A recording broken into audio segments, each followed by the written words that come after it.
بسم الله الرحمن الرحيم والفجر وليال عشر والشفع والوتر والليل إذا يسر هل في ذلك قسم لذي هجر ألم تر كيف فعل ربك بعاد إرم ذات العماد التي لم يخلق مثلها في البلاد وثمود الذين جابوا الصخر بالواد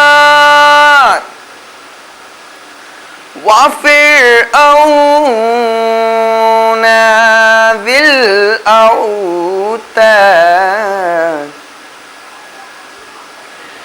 الذين طغوا في البلاد فأكثروا فيها الفساد فصب عليهم ربك سوط عذاب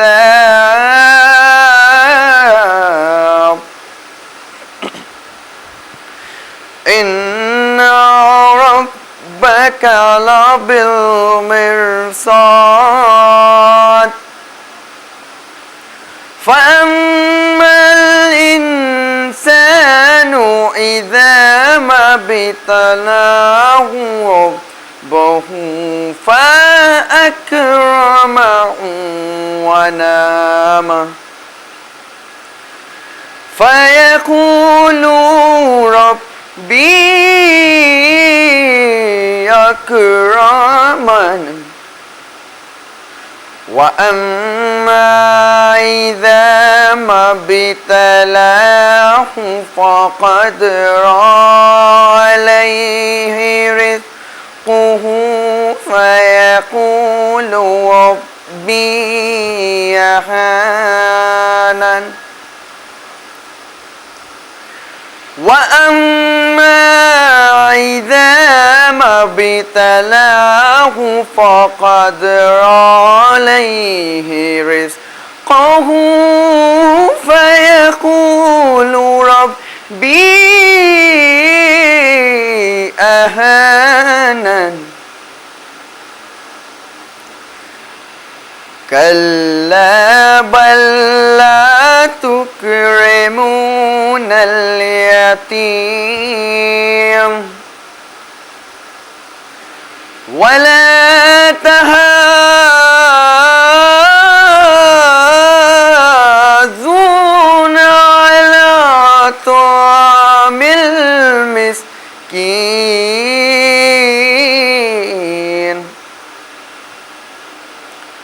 وتأكلون التراث أكلا لما وتحبون المال حبا جما كلا إذا دكت الأرض دكا دكا وجاء ربك والملك صفا صفا وجيء يومئذ بجهنم يومئذ يتذكر الإنسان وأنى له الذكرى يقول يا ليتني قدمت لحياتي جنتی فيومئذ لا يعذب عذابه أحد ولا يوثق وثاقه أحد يا أيتها النفس المطمئنة ارجعي إلى ربك راضية مرضية فادخلي في عبادي وادخلي جنتي صدق الله العلي العظيم وصدق رسوله النبي الكريم اللهم صل على محمد وآل محمد اللهم صل على محمد وآل محمد اللهم صل على محمد وآل محمد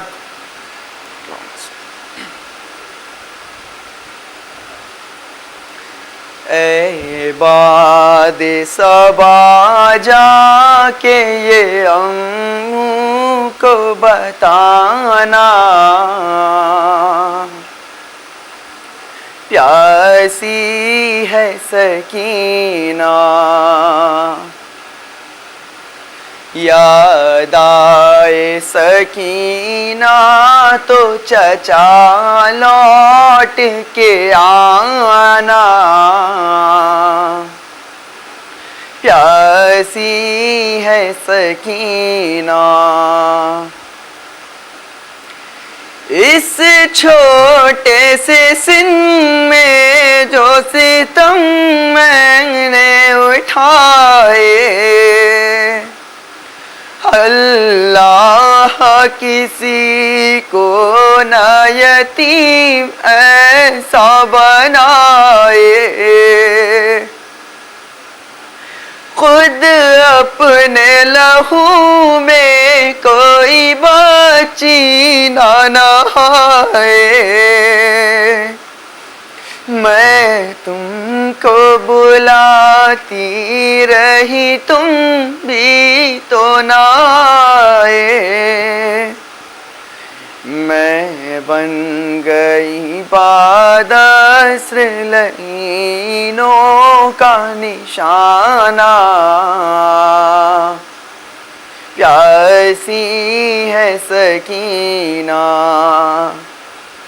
اے باد صبا جا کے یہ اموں کو بتانا پیاسی ہے سکینہ گھر لوٹ کے جاتے ہیں ہر ایک شام پرندے قسمت میں لکھے ہیں میری زندہ کے اندھیرے کب تک میں جیوں گی یوں ہی اشکوں کے سہارے لگتا ہے کہ مر جاؤں گی اب دور وطن سے ہوگا نہ میسر مجھے گھر لوٹ کے جانا پیاسی ہے سکینہ جس روز سے اصغر کو ملا بابا کا سینہ اس روز سے اموں نہیں سو پائی سکینہ اس حال میں جاؤں گی میں کس طرح مدینہ آ جائے مجھے موت ہے کس کام کا جینا،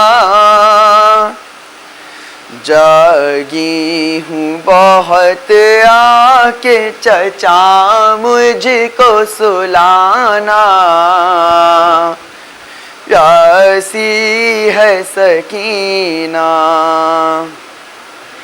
ایک جام ہوا شام غریباں میں میسر، وہ کوزہ میں رکھ آئی تھی اصغر کی لحد پر، تھا مجھ سے بھی چھوٹا میرا بھیا میرا دلبر، شرمندہ میں ہو جاتی چچا پیاس بجھا کر، اب اپنے ہی ہاتھوں سے میری پیاس بجھانا، پیاسی ہے سکینہ۔ انور یہ صدا پرچم عباس سے آئی، میں بھول نہیں سکتا سکینہ میری بچی، کاٹے گئے بازو میرے مجبور تھا بی بی، مشکی ظالم میں ہے بندھا دیکھ لے ابھی، پرچم کا میرے کام ہے دنیا کو بتانا، پیاسی ہے سکینہ۔ اے باد صبا جا کے یہ امّو کو بتانا، پیاسی ہے سکینہ۔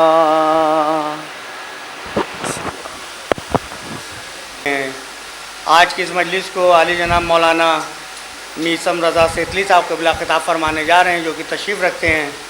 تمام مومنین کرام سے گزارش ہے کہ وہ فرش ادب تشریف لے آئیں۔ ایک نعرہ صلوات۔ آئینہ میرے نبی کا ہے علی یہ مرتضیٰ،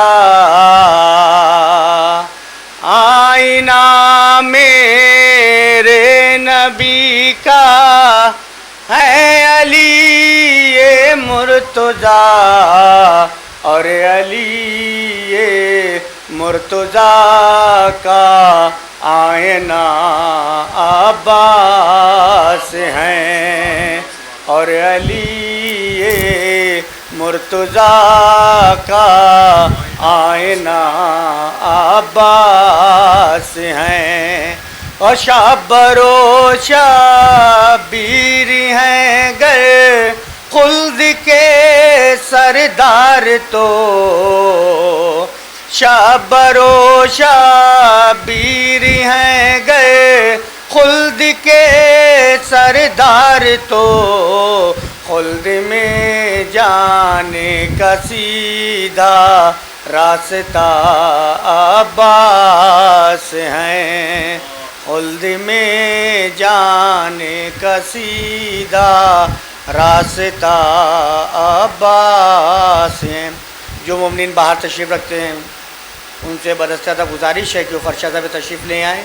مجلس کا آغاز ہو چکا ہے، تمام مومنین سے گزارش ہے کہ فرش ادب تشریف لے آئیں۔ نعرہ صلوات۔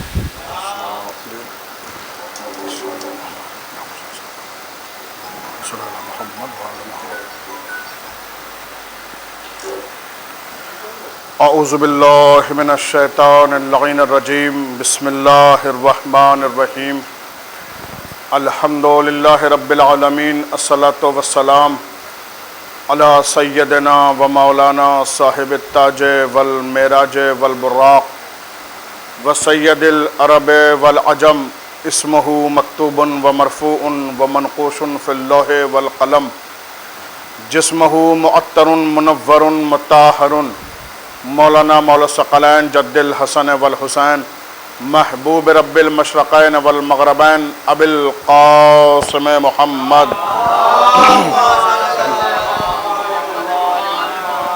علی سید الوسین و یاسب الدین امیر المومنین غالب علی کل غالب مطلوب لکل طالب یعنی علی ابن ابی طالب صلوات بڑھئے محمد علیہ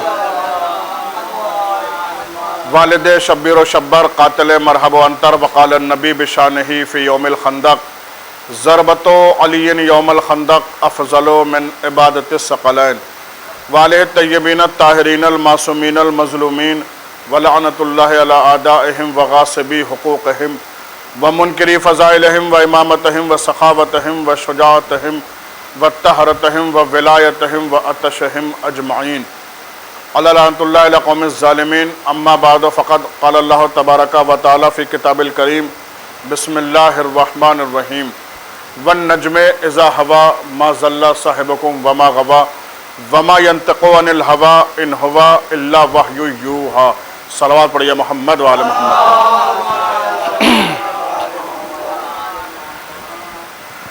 پروردگار عالم قرآن مجید میں قسم کھا کر ارشاد فرما رہا ہے والنجم اذا ہوا قسم ہے اس ستارے کی جب وہ ٹوٹا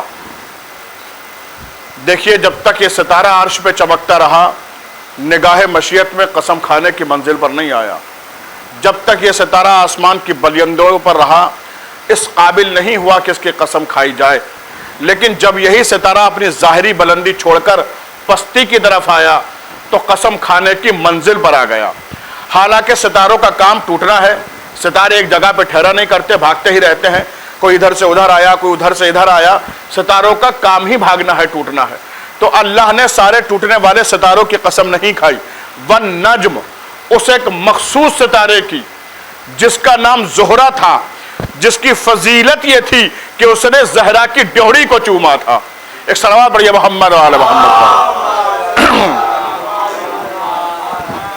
تو اب ہم یہ نہیں دیکھیں گے کہ ستارہ آسمان سے ٹوٹنے کے بعد کہاں گیا اگر جنگلوں میں چلا گیا تو تباہ ہو گیا برباد ہو گیا ختم ہو گیا اس کی موت واقع ہو گئی لیکن وہ ستارہ جو آل محمد کے دروازے پر آ جائے وہ زندگی پا لیتا ہے وہ قرآن کی زینت بن جاتا ہے اب جب تک قرآن کا تذکرہ رہے گا اس ستارے کا بھی تذکرہ باقی رہے گا اس کا مطلب یہ ہوا کہ آل محمد کے دروازے پر زندگی ہے ان کے دروازے سے ہٹنا موت ہے جو اس دروازے سے ہٹ گیا وہ مر گیا نہیں کوئی ایک ایسا نام بتائیے آپ کہ جو ادب کے ساتھ آل محمد کے دروازے پر آیا ہو اور مر گیا ہو سلمان مر گئے نہیں ابوذر مر گئے نہیں جون مر گئے نہیں میسم مر گئے نہیں قمبر مر گئے نہیں عمار مر گئے نہیں جو 9 محرم تک مرا ہوا تھا وہ عاشور کے دن حر علیہ السلام ہو گیا ایک صلوات پڑھیے محمد و آل محمد پر والنجم اذا ہوا قسم ہے اس ستارے کی جب وہ ٹوٹا پھر آگے اللہ کہہ رہا ہے ما ضل صاحبکم وما غوا آپ کا صاحب آپ کا نبی نہ بہکا نہ گمراہ ہوا جو بہک جائے وہ نبی نہیں جو بھٹک جائے وہ نبی نہیں اس لیے کہ یہ کبھی نہیں بہکا کرتے یہ رہبر ہیں امت کے اگر رہبر بہک جائے تو پھر قوم کا کیا ہوگا یہ کبھی نہیں بہکا کرتے ما ضل اللہ صفائی پیش کر رہا ہے ما ضل صاحبکم وما غوا آپ کا صاحب آپ کا نبی نہ بہکا نہ گمراہ ہوا اس کی دلیل میں ایک واقعہ پیش کرتا ہوں اور یہ واقعہ طرفین میں موجود ہے دونوں طرف کی کتابوں میں موجود ہے کہ یونان سے ایک شخص چل کر مدینے میں داخل ہوا یونان سے آیا تھا بلکہ یونانی حکیم تھا اور مسلمان نہیں تھا کلمہ گو نہیں تھا لیکن اس نے پیغمبر کے بارے میں سن رکھا تھا یہ یونان سے چلا اور چل کر مدینے میں آیا جب مدینے میں آیا تو جناب سلمان سے ملاقات ہو گئی اس یونانی حکیم نے جناب سلمان سے کہا کہ مجھے اللہ کے رسول سے ملنا ہے اللہ کا رسول کہاں ہے جناب سلمان نے پلٹ کے سوال کر لیا کہ آپ کون کہاں سے آئے ہیں اور کیوں آئے ہیں